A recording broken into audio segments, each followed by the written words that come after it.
नमस्कार दोस्तों, एग्ज़ाम पाठशाला 2.0 के डेली करंट अफेयर सेशन में आपका स्वागत है। आज हम देखेंगे 17 नवंबर का करंट अफेयर। चलिए देखते हैं कि आज के करंट अफेयर में अपना पहला क्वेश्चन है, भारत ने COP27 के दौरान किस देश के साथ, ये मिस्टेक है थोड़ी, किस देश के साथ लीड आईटी समिट की मेजबानी की है। ऑप्शन ए है आपका स्वीडन, ऑप्शन बी है आपका जापान, ऑप्शन सी है आपका ऑस्ट्रेलिया, ऑप्शन डी है आपका डेनमार्क। तो हुआ क्या, सितंबर 2019 में क्या हुआ था, यूएन क्लाइमेट एक्शन समिट हुई थी। यूएन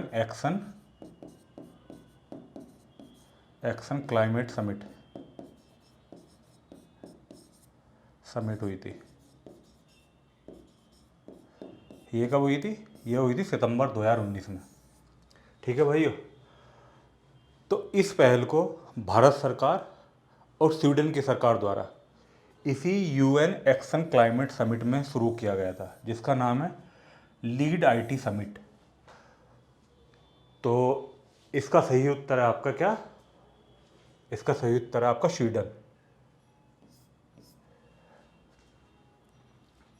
इसका सही उत्तर है आपका स्वीडन। सितंबर 2019 में हुई थी यूएन एक्शन क्लाइमेट समिट। उसी में इस पहल को शुरू करा गया था स्वीडन सरकार द्वारा और भारत सरकार द्वारा। अगला क्वेश्चन देख लेते हैं अपना, आर्टेमिस किस देश द्वारा लॉन्च किया गया मून रॉकेट का नाम है? ऑप्शन ए आपका इजराइल, ऑप्शन बी है आपका संयुक्त अरब अमीरात, ऑप्शन सी है आपका अमेरिका और ऑप्शन डी है आपका चाइना, चीन मतलब। अभी क्या हुआ है कि अमेरिकी स्पेस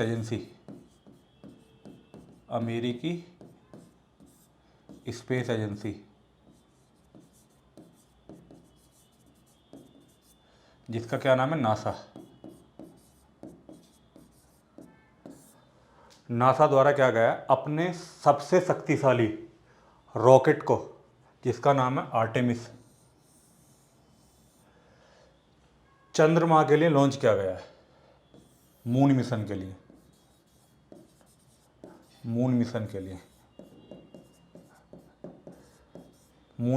लॉन्च किया गया है। इस रॉकेट की लंबाई है आपकी 100 मीटर। 100 मीटर लंबाई रॉकेट है। ठीक है, तो इसका सही उत्तर आपका क्या है? इसका सही उत्तर है ऑप्शन सी, अमेरिका।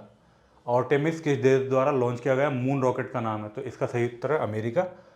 और नासा ने अभी, अमेरिका की जो स्पेस एजेंसी है नासा, उसने क्या करा है, अपना सबसे शक्तिशाली रॉकेट लॉन्च किया है अपने मून मिशन के लिए, जिसकी लंबाई है 100 मीटर। अगला क्वेश्चन देख लेते हैं, उस खाते को क्या कहा जाता है जो एक बैंक दूसरे, अक्सर एक विदेशी बैंक की ओर से रखता है? ऑप्शन ए है आपका नेस्टो खाता, ऑप्शन बी है आपका वोस्टो खाता, ऑप्शन सी है आपका विदेशी मुद्रा व्यापार खाता, ऑप्शन डी है आपका निपटान खाता। अभी क्या करा गया है, अब से 3 महीने पहले की बात है, 3 मंथ पहले की बात, 3 महीने, आरबीआई ने क्या किया, आरबीआई ने क्या कि जो विदेशी भुगतान है, विदेशी भुगतान अब आप रुपए की फॉर्म में भी कर सकते हैं। मतलब ज़रूरी नहीं है कि आप अमेरिका से व्यापार कर रहे हैं तो डॉलर में ही दें, आप रुपए की फॉर्म में भी दे सकते हैं। तो उसके 3 महीने बाद आरबीआई एक खाता लेकर आई है, जिसे कहते हैं क्या, वोस्टो खाता। ये क्या होगा, ये एक बैंक दूसरे, अक्सर एक विदेशी बैंक, जो भी कोई फॉरेन बैंक होगी, उसकी ओर से इंडियन बैंक को ये खाता अपने यहाँ रखना होगा। तो उस खाते को क्या कहते हैं, वोस्टो खाता। तो इसका सही उत्तर है आपका वोस्टो खाता। अगला क्वेश्चन देख लेते हैं। 2022 में भारत की G20 की थीम क्या है? ऑप्शन ए है आपका one earth one family one future. Option B है आपका डाटा प्राइवेसी। ऑप्शन सी है आपका आत्मनिर्भर G20। ऑप्शन डी है आपका इंटरनेशनल ट्रेड। तो अभी 1 दिसंबर को 1 दिसंबर को बाली आपका कहाँ है? इंडोनेशिया।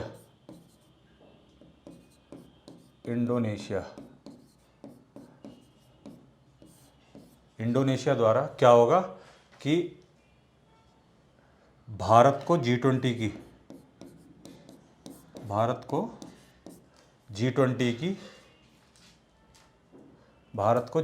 की अध्यक्षता सौंप दी जाएगी बाली द्वारा, सौंप दी जाएगी 1 दिसंबर 2022 को।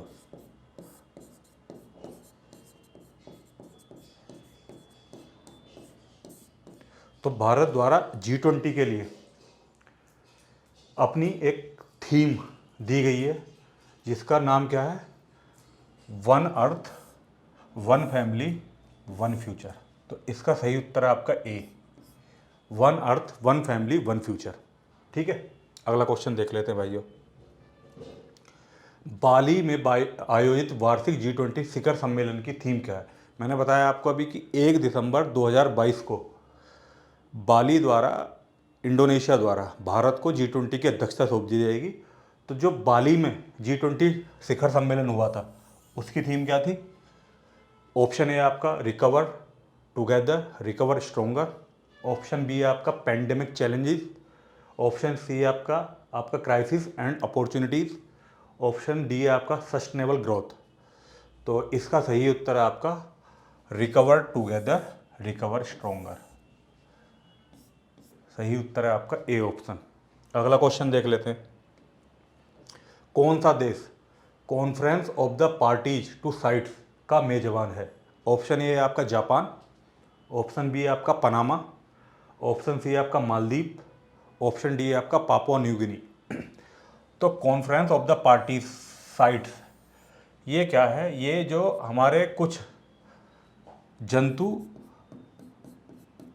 और पौधे, मतलब फ्लोरा एंड फोना,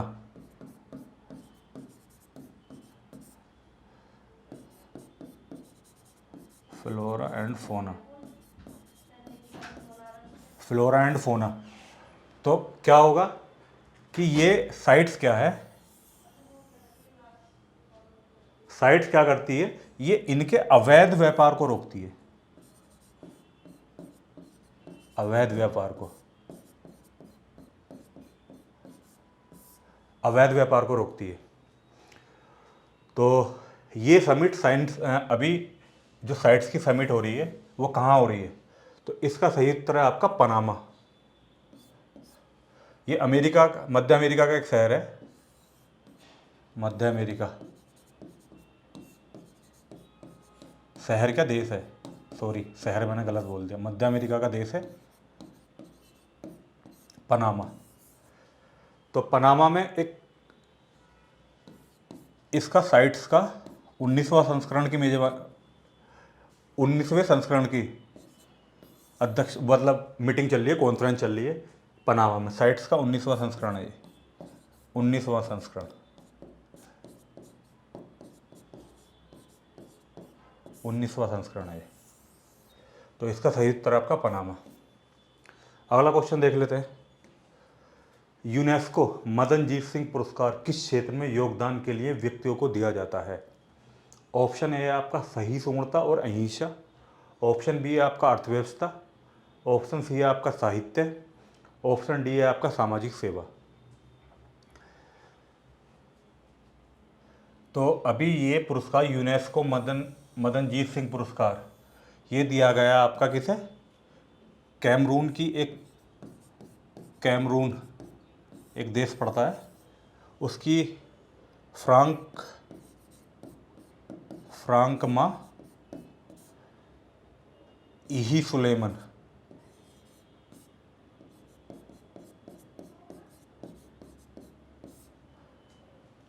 योंग को ये पुरस्कार दिया गया है। क्या नाम है उनका? फ्रांक मा ई सुलेम योंग, कैमरून की हैं, इन्हें दिया गया है। तो ये पुरस्कार दिया जाता है किसके लिए? आपका सहिष्णुता और अहिंसा के लिए, टॉलरेंस और अहिंसा के लिए दिया जाता है। तो इसका सही उत्तर आपका ए ऑप्शन। अगला क्वेश्चन देख लेते हैं। फ्रीजियन कैप्स जिसकी हाल ही में घोषणा की गई किस इवेंट की शुभांकर है? ऑप्शन है आपका पेरिस 2024 ओलंपिक, ऑप्शन बी है आपका Los Angeles 2028 Olympic, option C है आपका 2026 शीतकालीन ओलंपिक, ऑप्शन डी है आपका 2030 शीतकालीन ओलंपिक। तो अभी क्या करा गया है कि पेरिस ओलंपिक और para Olympic and para Olympic,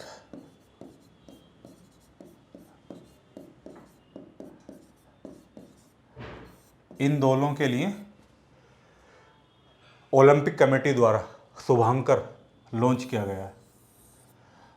तो ये किसके लिए? इसका ऑप्शन सही है आपका पेरिस 2024 ओलंपिक। अगला क्वेश्चन देख लेते हैं। चीन के बाद नवंबर 2022 तक दुनिया में स्टील का दूसरा सबसे बड़ा उत्पादक कौन सा देश है? ऑप्शन ए है आपका भारत, ऑप्शन बी है आपका अमेरिका, ऑप्शन सी है आपका इंडोनेशिया, ऑप्शन डी है आपका दक्षिण कोरिया। तो अभी नवंबर में एक डाटा आया है जिसके बाद भारत विश्व का दूसरा सबसे बड़ा स्टील उत्पादक देश बन गया। भारत विश्व का दूसरा सबसे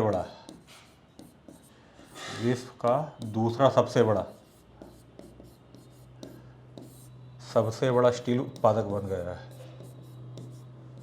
सबसे बड़ा स्टील उत्पादक देश बन गया है। स्टील उत्पादक देश।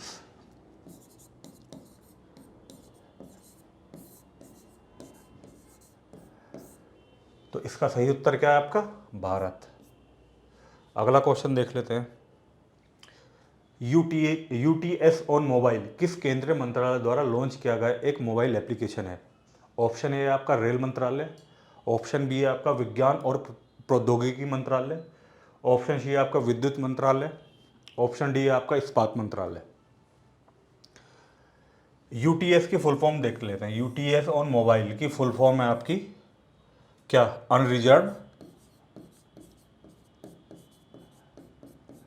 Unreserved ticket booking system.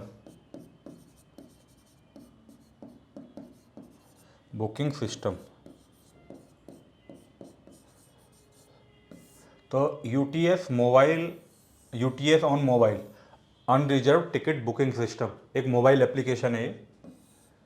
Mobile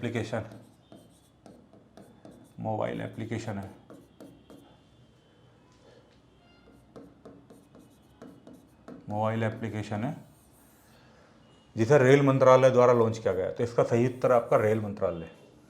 अगला क्वेश्चन देख लेते हैं। हाल ही में खबरों में रहा पीएसएमए समझौता किस क्षेत्र से जुड़ा है?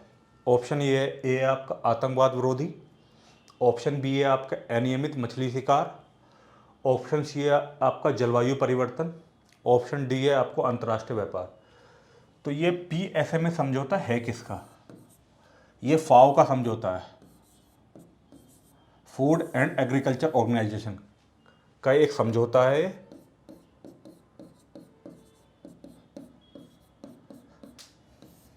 पीएसएमए, और पीएसएमए की फुल फॉर्म क्या है आपकी? पीएसएमए की फुल फॉर्म है आपकी एग्रीमेंट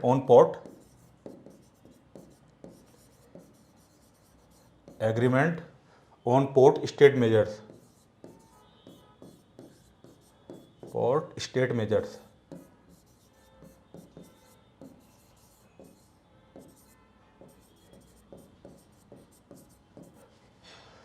तो ये उनके लिए हैं जो अनियमित मछली शिकार करते हैं। तो इसका सही उत्तर क्या है? अनियमित मछली शिकार। फाओ का एक समझौता है पीएसएमए जिसका फुल फॉर्म है agreement on ports state measures, और फाओ के फुल फॉर्म है फूड एंड एग्रीकल्चर ऑर्गेनाइजेशन। तो अनियमित मछली शिकार जो करते हैं मछुआरे उनके लिए ये PSMA समझौता है। अगला क्वेश्चन देख लेते हैं। हाल ही में खबरों में रहा ऑपरेशन बरखाने किस देश से जुड़ा हुआ है? ए ऑप्शन है आपका अमेरिका, बी ऑप्शन है आपका रूस, सी ऑप्शन है आपका यूक्रेन और डी ऑप्शन है आपका फ्रांस। तो एक देश के राष्ट्रपति हैं जिनका नाम है क्या? राष्ट्रपति जिनका नाम है इमैनुअल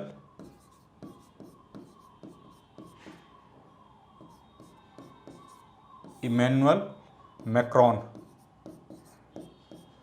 ये किस देश के राष्ट्रपति है? इन्होंने क्या करा, एक दशक से भी अधिक से चला आ रहा, एक दशक से अधिक से चल रहा है ये ऑपरेशन बरखान, उसे समाप्त कर दिया है, समाप्त कर दिया है। और ये समझौता किस देश का है? ये राष्ट्रपति इमैनुअल मैक्रॉन फ्रांस के राष्ट्रपति हैं। तो इन्होंने अभी क्या करा, यहाँ पे एक ऑपरेशन चलता था बरखाने, तो उसे इन्होंने क्या करा, हाल ही में समाप्त कर दिया गया है। पिछले 10 सालों से चला आ रहा था ये ऑपरेशन, जिसे इमैनुअल मैक्रॉन ने समाप्त कर दिया है। अगला क्वेश्चन देख लेते हैं।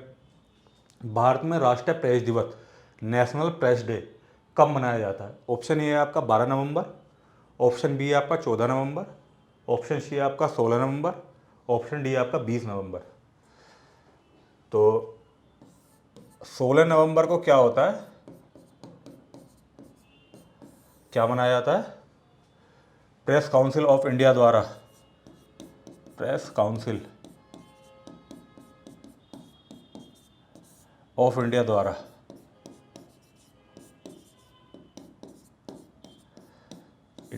क्या करा गया? 16 नवंबर को राष्ट्रीय प्रेस दिवस के रूप में घोषित किया गया है। किसके द्वारा? प्रेस काउंसिल ऑफ इंडिया द्वारा। ठीक है, इसका सही उत्तर है आपका 16 नवंबर भाइयों। अगला क्वेश्चन देख लेते हैं। किस राज्य ने मिशन वसुंधरा 2.0 योजना लॉन्च की है? ऑप्शन ए है आपका पश्चिम बंगाल, ऑप्शन बी है आपका असम, ऑप्शन सी है आपका उड़ीसा, ऑप्शन डी आपका कर्नाटका।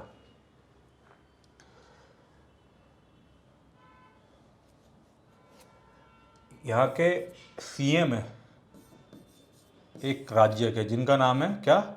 Doctor Himanta Biswa, doctor Himanta Biswa. इन्होंने क्या किया, अपने स्टेट में मिशन वसुंधरा 2.0 योजना लॉन्च की है। तो ये किस स्टेट के सीएम है? डॉक्टर हिमंता बिस्वा, ये असम के सीएम है आपका। तो इसका सही उत्तर है आपका असम। अगला क्वेश्चन देख लेते हैं। राष्ट्रीय नवजात सप्ताह, नेशनल न्यूबॉर्न वीक, हर साल किस महीने में मनाया जाता है? तो इसे हर साल राष्ट्रीय स्वास्थ्य मिशन द्वारा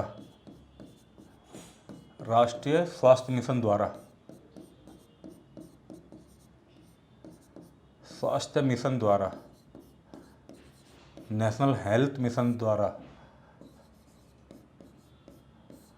15 से 21 नवंबर के बीच में, 15 से 21 नवंबर के बीच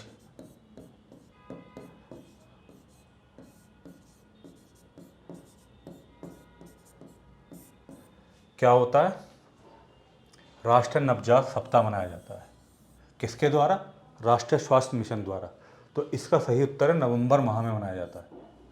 अगला क्वेश्चन देख लेते हैं। कॉरपोरेट मामलों के मंत्रालय के अनुसार किस राज्य ने सबसे अधिक नई कंपनियां जोड़ी हैं? ऑप्शन ए है आपका महाराष्ट्र, ऑप्शन बी है आपका उत्तर प्रदेश, ऑप्शन सी है आपका तमिलनाडु, ऑप्शन डी है आपका कर्नाटका।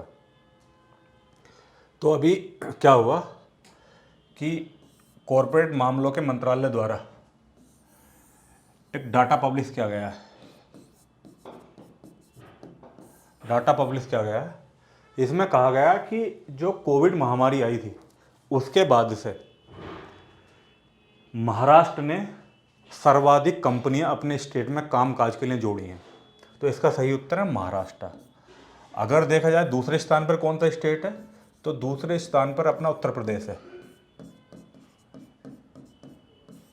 दूसरे स्थान पर कौन है? उत्तर प्रदेश, जिसने सर्वाधिक कंपनियां जोड़ी हैं। अगला क्वेश्चन देख लेते हैं। प्रतिवर्ष अंतर्राष्ट्रीय सहिष्णुता दिवस कब मनाया जाता है? International day for tolerance. Option A आपका 12 नवंबर, ऑप्शन बी आपका 14 नवंबर, ऑप्शन सी आपका 16 नवंबर, ऑप्शन डी आपका 20 नवंबर। तो यूएन महासभा द्वारा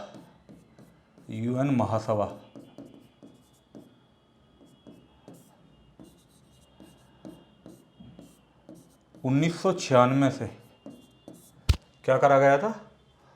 16 नवंबर को 16 नवंबर को इंटरनेशनल डे फॉर टॉलरेंस के रूप में अपनाया गया था। तो इसका सही उत्तर है आपका 16 नवंबर। अगला क्वेश्चन देख लेते हैं। अगला क्वेश्चन अपना, कौन सी प्रौद्योगिकी कंपनी एक ऐसा मॉडल विकसित कर रही है जो दुनिया की 1000 सबसे अधिक बोले जाने वाली भाषाओं का समर्थन कर सकता है?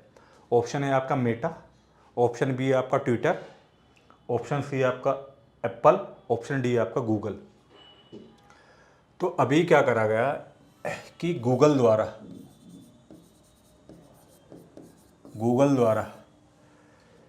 एक AI artificial intelligence based project पे काम कर रही है, और वो ऐसा प्रोजेक्ट लेके आ रहे हैं जो 1000 से अधिक बोले जाने वाली भाषाओं का समर्थन करता है। मतलब उस प्लेटफॉर्म पे 1000 से अधिक भाषाओं में आपको काम कर सकते हैं। उस पर मतलब जैसा अपना फेसबुक है मेटा का, तो उस पर आप हिंदी, इंग्लिश, इस टाइप का ही एक प्लेटफॉर्म गूगल लेकर आ रहा है, जिस पर आपको जो कंटेंट होगा वो 1000 से अधिक भाषाओं में मिलेगा। तो इसका सही उत्तर है आपका गूगल। अगला क्वेश्चन देख लेते हैं। चैनल क्रॉसिंग से अवैध प्रवासियों को रोकने के लिए किन दो देशों ने 74.5 मिलियन अमेरिकी डॉलर के समझौते पर हस्ताक्षर किए हैं? ऑप्शन ए आपका नॉर्वे इटली, ऑप्शन बी आपका इटली जर्मनी, ऑप्शन सी आपका यूके फ्रांस, ऑप्शन डी आपका ऑस्ट्रेलिया न्यूजीलैंड। तो अवैध प्रवासियों को रोकने के लिए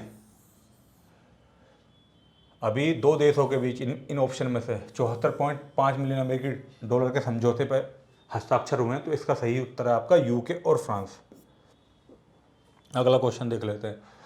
नाइट फ्रैंक की एशिया प्रशांत क्षेत्र के शीर्ष डेटा सेंटर बाजार सूची में कितने भारतीय शहर शामिल हैं? ऑप्शन ए आपका एक, ऑप्शन बी आपका 3, ऑप्शन सी आपका 5, ऑप्शन डी आपका 7। तो इसका सही आंसर है आपका 3 शहरों को शामिल किया गया। 3 आपके शहर कौन कौन से हैं? एक तो आपका हैदराबाद है,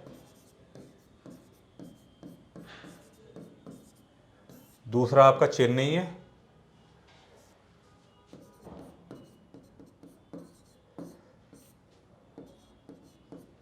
तीसरा आपका है नई दिल्ली।